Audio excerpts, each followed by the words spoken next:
Hello students, welcome to class 8th and today we are starting the chapter number 9, that is the position of woman. And about the question answer and exercise of chapter number 8, so I want to tell you about this. We will discuss about the exercises and question answers of chapter number 8 and 9th together after this chapter. So in this chapter position of women, जैसे कि नाम से ही पता चल रहा है कि women की पोजीशन क्या है, इसके बारे में यहाँ पे बताया जाएगा. सो इस चैप्टर में आप कौन कौन सा कंटेंट पढ़ेंगे, let's see. India at the turn of 19th century की 19th सेंचुरी के टाइम पर इंडिया की जो कंडीशन थी वो कैसी थी. सोशियो रिलीजियस रिफॉर्म्स, और सोशियो रिलीजियस रिफॉर्म्स यानी कि इंडिया में सामाजिक और धार्मिक कौन कौन से सुधार हुए हैं. Changing the lifes of widows, और विंडोज़ नहीं आएगा यहाँ पर, विडोज़ आएगा. विडोज़ की जो लाइफ है वो किस तरीके से चेंज हुई. Origin of caste and reform, और कास्ट और रिफॉर्म का जो ओरिजिन है वो क्या है, यानी origin of caste and reform यानी जाति और धर्म का जो सुधार है, जाति और धर्म का जो सुधार क्षेत्र है उसका स्टार्टिंग कहाँ से हुआ. Debates and working towards changes, और चेंजेस के तरफ जो डिबेट्स और वर्किंग है वो क्या क्या है उसके बारे में आज हम पढ़ेंगे इस चैप्टर में. So here we start the chapter. In this chapter we are talking about the position of woman or the condition of woman.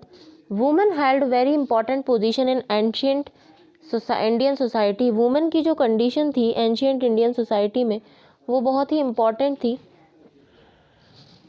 There are evidences to suggest that women power destroyed kingdom and mighty rulers, और ऐसा उस समय condition जो थी वो बहुत ही अच्छी थी और बहुत ही शानदार जो वुमेन की कंडीशन थी वो देखी गई थी, क्योंकि वहाँ पर ऐसे एविडेंस भी हमें देखने के लिए मिलते हैं कि ऐसी ऐसी वुमेन भी जो हमारी लाइफ है वहाँ पर हुई हैं. हमारे जो एंशियंट हिस्ट्री है वहाँ पर हमने ऐसी ऐसी वुमेन के भी एविडेंस देखे हैं जिन्होंने बहुत ही शक्तिशाली किंगडम्स और बहुत ही शक्तिशाली जो राज्य है और जो राजा हैं उनको भी नष्ट किया है और अपने युद्ध में भी उनको धूल चटाई है. तो ऐसे बहुत ही माइटी रूलर्स और उनको भी देखा जाए तो यानी कि वुमेन की जो कंडीशन थी और उस समय जो वुमेन थी वो बहुत स्ट्रांग थी. But after series of invasion, लेकिन जैसे जैसे ये इन्वेजन की जो सीरीज़ है वो इंक्रीज़ होती गई, और इन्वेजन यानी ये आक्रमण बढ़ते गए, और आक्रमणों के बढ़ने से जो सिचुएशन है वुमेन की, यानी कि जब इंडिया अदर कंट्रीज़ की गिरफ्त में आता गया तो जो वुमेन की कंडीशन है वो बहुत ख़राब होती गई.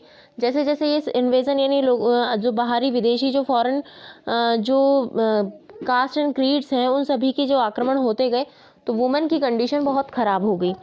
Girls and women today have better opportunities for their development. अगर आज की टाइम में देखें तो गर्ल्स और वुमेन का जो कंडीशन है उनको बहुत ही बेटर अपॉर्चुनिटीज़ मिलती हैं उनके डेवलपमेंट के लिए. यानी कि आज के टाइम में अगर हम बात करें तो आज के टाइम की जो गर्ल्स हैं या वुमेन है उनके पास बहुत सारी बेटर अपॉर्चुनिटीज़ हैं कि वो अपने आप को डेवलप कर सकें. वो बाहर जा सकती हैं, वो आराम से स्टडीज़ कर सकती हैं, घर से बाहर जाकर काम कर सकती हैं, और भी जितना भी वो पढ़ना चाहें पढ़ सकती हैं. हाँ, अगर कोई कोर्स करना चाहें कोर्स कर सकती हैं. तो बहुत सारी फ्रीडम है उन्हें अपना जो करियर है उसको लेकर. They have more freedom to study, उनके पास अपनी स्टडी के लिए बहुत ज़्यादा फ्रीडम है. वर्क आउटसाइड ऑफ होम, घर के बाहर काम करने की आज़ादी है. They are allowed to be married after 18 years of age and according to law, और 18 ईयर की एज के बाद लॉ के अनुसार वो मैरिज कर सकती हैं किसी से भी. They like from any caste और कम्युनिटी, किसी भी कास्ट और किसी भी कम्युनिटी से. Widows are also allowed to remarry, आज के टाइम में तो विडोज़ को भी रीमैरिज करना अलाउ है. All women can take part in election and can vote, जितनी भी वुमेन हैं वो पार्टिसिपेट कर सकती हैं इलेक्शन में और वोट कर सकती हैं. But things were very different 200 years ago, लेकिन थिंग्स जो थी वो अलग हो गई थी 200 साल पहले. थिंग्स जो थी यानी ये जो सिचुएशंस थी ये बिल्कुल अलग थी 200 साल पहले. अगर देखें उस समय चाइल्ड मैरिजेस हुआ करती थी. Both Hindu and Muslim man could have more than one wife, Hindu और मुस्लिम दोनों ही जो मेन थे वो एक से ज़्यादा वाइफ्स रखा कर सकते थे. यानी कि 200 ईयर यानी आज से 200 साल पहले जो वुमेन की कंडीशन थी वो इतनी अच्छी नहीं थी कि भाई उन्हें वोटिंग राइट भी हो और विडोज़ रीमैरिज हो जाए, या फिर इतनी ज़्यादा आज़ादी हो कि वो कभी भी पढ़ सके, कहीं भी घर से बाहर जाकर काम कर सके. India at the turn of 19th century, 19th century के मोड़ पर जो इंडिया था, इंडियन सोसाइटी ऑफ द, वो कैसा था देखें। 19th सेंचुरी की जो मोड़ पर जब इंडिया था, was in the grip of several social and religious evils. उस समय बहुत सारी सोशल और रिलीजियस इवल्स जो थी, यानी बहुत सारी सामाजिक और धार्मिक बुराइयाँ हमारे इंडियन समाज यानी हमारे भारतीय समाज को जकड़े हुए थी। देन पोजीशन ऑफ वुमन, तो उस समय जो पोजीशन थी वुमन की, then position of woman in the society was pitiable, तो उस समय वुमन की पोजीशन जो थी सोसाइटी में वो बहुत ही दयनीय थी, पिटेबल थी। The practice of child marriage was rampant, उस समय जो चाइल्ड मैरिज थी वो बहुत ही रैम्पेंट थी, यानी कि बहुत ही कॉमन थी। Both Hindu and Muslims man could Mary more than one wife, Hindu और मुस्लिम दोनों ही मैन एक से ज़्यादा वाइफ्स रख सकते थे और रखते भी थे। Burning of a widow on her husband's pyre was a glory practice in many parts of India. Burning of a widow, एक विडो को बर्न करना अपने हस्बैंड की चिता के साथ, glory practice in many parts of India, India के बहुत सारे पार्ट्स में इसे यशपूर्ण काम समझा जाता था। इंडिया के बहुत सारे पार्ट्स में जो सती प्रथा थी, ये एक बहुत ही एक ग्लोरीफाई सब्जेक्ट समझा जाता था। This was called the Sati system, और इसे कहा जाता था सती सिस्टम, यानी कि जब हस्बैंड की डेथ हो जाया करती थी तो उसकी जो वाइफ थी वो उसको उसकी चिता के साथ ही जिंदा जला दिया जाता था। The term sati literally means a pure, sati का मतलब होता है प्योर एंड वर्चुअस वुमेन, बहुत ही प्योर यानी पवित्र और गुणी औरत।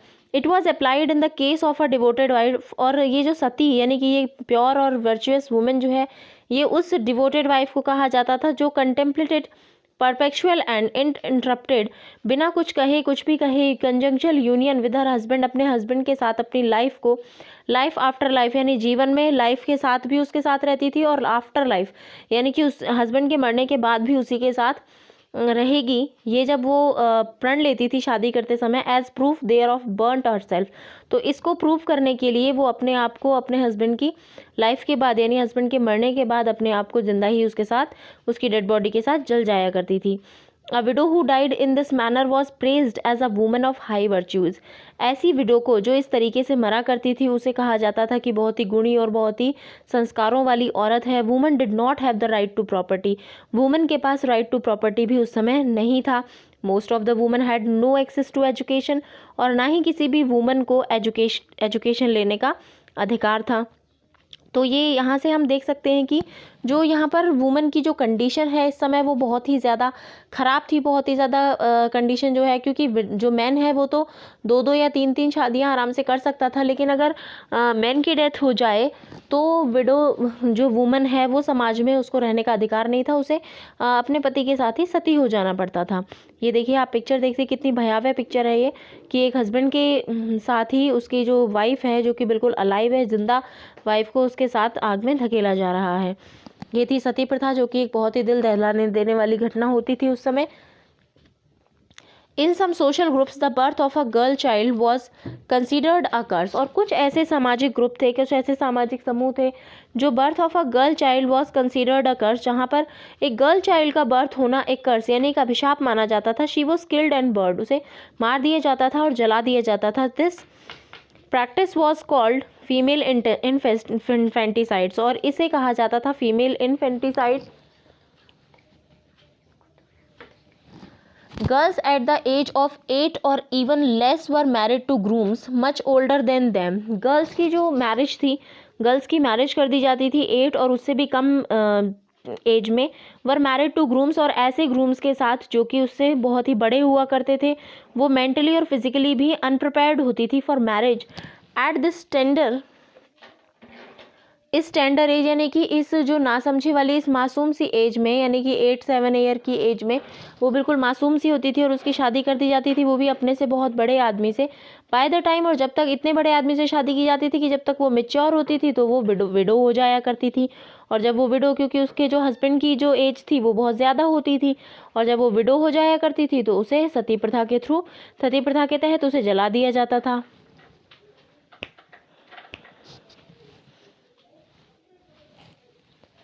The girls were expected to bring dowry, और गर्ल्स जो है उनको दहेज लाना और huge amount of gifts, cash, jewellery और काइंड फ्रॉम दियर पेरेंट्स।